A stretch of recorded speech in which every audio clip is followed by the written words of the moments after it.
ఓ regional cinema hit కొట్టాలంటే content ఉంటే సరిపోతుంది అని చెప్పేసి అందరూ కూడా అంటారు. అదేదో మాట వరుసగా అన్నారేమో అని చెప్పేసి ఇందరూ తెలుగు ఇండస్ట్రీలో అనుకున్నారు. కానీ స్టార్ట్ చేసింది మహేష్ బాబు 50 కోట్లతో పోకిరి స్టార్ట్ చేసి మొన్న మాత్రం 300 కోట్ల మార్క్ వరకు వెళ్ళింది. సంక్రాంతికి వస్తున్నాం. అసలు ఈ సినిమాకి సంబంధించి ఇప్పుడు దాని క్రేజ్ చూస్తూ ఉంటే ఇప్పటి వరకు ఇంకా రన్నింగ్లో ఉంది, ఇంకా థియేటర్స్ రన్నింగ్లో ఉన్నాయి, ఇంకా సినిమాకు వెళ్తున్నారు. దాని గురించి మీరు ఏమంటారు? సో మన సినిమా ఇండస్ట్రీలో ఒకప్పుడు 4 హీరోలు ఉండేవాళ్ళు. చిరంజీవి గారు, అటు బాలకృష్ణ గారు, వెంకటేష్ గారు, నాగార్జున గారు, వీళ్ళంతా కూడా. సో ఆ తర్వాత తరంలో ఇటు పవన్ కళ్యాణ్ గారు, మహేష్ బాబు గారితో ఒక ఎరా నడిచింది. మళ్ళీ తర్వాత ఎన్టీఆర్, అల్లు అర్జున్, రామ్ చరణ్, ఇట్లా వీళ్ళది ఒక ఎరా నడుస్తుంది అనమాట. సో ఖచ్చితంగా ఇప్పుడు ఎవరికి వాళ్ళు ఒకళ్ళ రికార్డులను ఒకళ్ళు బీట్ చేయడం, ఖచ్చితంగా మార్కెట్ రేటింగ్లు కూడా, టికెట్ రేట్లు పెరిగే కొద్దీ కూడా రికార్డులు అనేవి పెరుగుతూ ఉంటాయి అనమాట. సో మరి ఖచ్చితంగా మనం చూసుకుంటే ఒకప్పుడు 20 కోట్లు, చిరంజీవి గారి టైం నుంచి కూడా 10 కోట్లు ఒక రికార్డు అట్లా ఉండేది. సో ఫస్ట్ ఎవర్ అంటే మనకి చాలామంది ఇప్పుడు 90s కిడ్స్ అందరూ కూడా సోషల్ మీడియాలో ఉంటున్నారు కాబట్టి వాళ్ళందరికీ తెలిసిన ఫస్ట్ ఇండస్ట్రీ హిట్ అంటే పోకిరి. ఆ పోకిరి సినిమా 40 కోట్లు దాటి 50 కోట్ల రేంజ్కి వెళ్ళింది. అంటే 50 కోట్ల grosser, first grosser of Tollywood అని చెప్పొచ్చు. సో అది అప్పటికి అంత రేట్లతో చాలా పెద్ద రికార్డ్ అది. అప్పటికి టికెట్లు గట్టిగా 10 రూపాయలు కూడా ఉండేవి కాదేమో.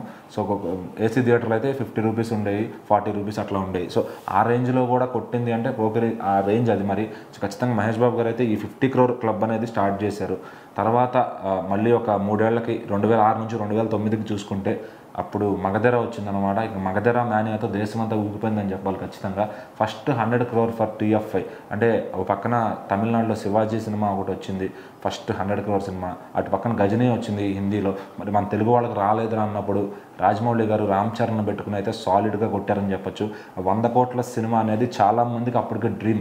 అది 2009 నుంచి మళ్ళీ అత్తారింటి దారేదితో పవన్ కళ్యాణ్ గారు ట్రై చేశారు ఆ 100 crore దాన్ని. ఫస్ట్ 100 crore కొట్టిన హీరో అంటే టాలీవుడ్ చరిత్రలో రామ్ చరణ్ గారు మిగిలిపోతారు ఖచ్చితంగా.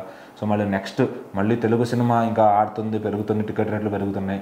ఈ క్రమంలో 150 crore 2015 టైంకి శ్రీమంతుడు కొట్టిందనమాట. అప్పటికి బాహుబలి వచ్చేసింది, కానీ శ్రీమంతుడి cinema is a Telugu first cinema 150 కోట్ల గ్రాసర్గా గుర్తింపు పొందింది.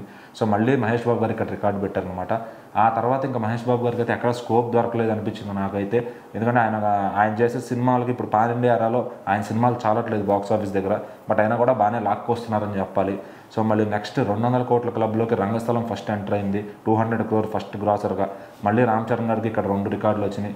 మళ్ళీ దాని తర్వాత ఇంకా RRR ఇవన్నీ తెలిసిందే. But as of now number అనేది ఎవరు క్రియేట్ చేశారనేది మాత్రం తెలుగు సినిమాతోనే, తెలుగు లాంగ్వేజ్తోనే నెంబర్ ఎవరు క్రియేట్ చేశారనేది మాత్రం ఇక్కడ హైలైట్గా నిలిచిపోతుంది. మళ్ళీ 200 తర్వాత ఇంకా డైరెక్ట్ మధ్యలో 250, 2 ఇవన్నీ అటు ఇటు ఆడినాయి, కానీ 300 డైరెక్ట్గా కొట్టింది మాత్రం వెంకీ మామ అనే చెప్పాలి. సో మరి చిరంజీవి గారికి, నాగార్జున గారికి, బాలకృష్ణ గారికి పాసిబుల్ అవ్వంది. మరి ఈ జనరేషన్ హీరోలకి పాసిబుల్ అవ్వంది. వెంకీ మామకి స్ట్రైట్ తెలుగు సినిమాతో వచ్చింది అంటే నిజంగా ఒక వరం అనే చెప్పాలి. సో అది 300 దాటి ఇంకా 350 దాకా కూడా వెళ్ళేటట్టు ఉంది. ఈ వారం కూడా ఏమైనా సినిమాలు అటు ఇటు అయితే కనుక ఖచ్చితంగా ఇంకొక వారం అయితే ఛాన్స్ ఉంది వెంకీ మామకి అని చెప్పొచ్చు. మరి యాజ్ ఆఫ్ నౌ ఇది ఫస్ట్ మహేష్ బాబు గారు మొదలెట్టి, అంటే చిన్నోడు మొదలెట్టి పెద్దోడితో ఎండ్ చేశారని చెప్పొచ్చు. మరి నెక్స్ట్ 400 కోట్లు ఓన్లీ తెలుగు సినిమాతో కొట్టే హీరో ఎవరున్నారు సో అనేది ఇప్పుడు మనం చూడాలి. మీరు గెస్ చేస్తే కనుక కామెంట్ చేయండి.